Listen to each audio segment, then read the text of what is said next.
What's going on, guys? Today I'm going to be showing you how to use a thumbnail editor that I use a lot called PicCollage, and it is a very easy way to get nice thumbnails. So you press that little plus button down there, and then you can pick a photo. So let's pick this one. Then you press the check mark, and then you can size it up, size it down.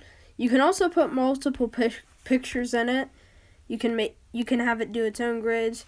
Then you can do background colors, which covers up the white. I'm just going to do red. Then you press the check mark.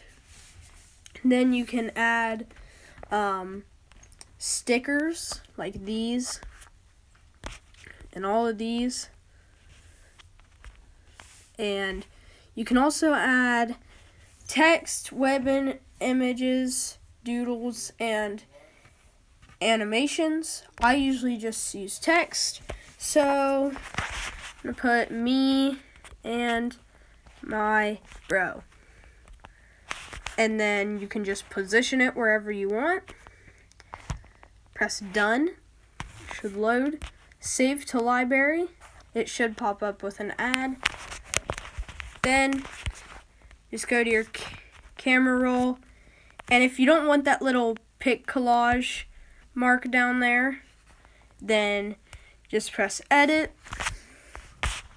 And you can edit that part out. So you can just go like this. And then I have a picture of me and my brother that's edited and all complete. So that's how you use PicCollage. Thank you for watching this tutorial.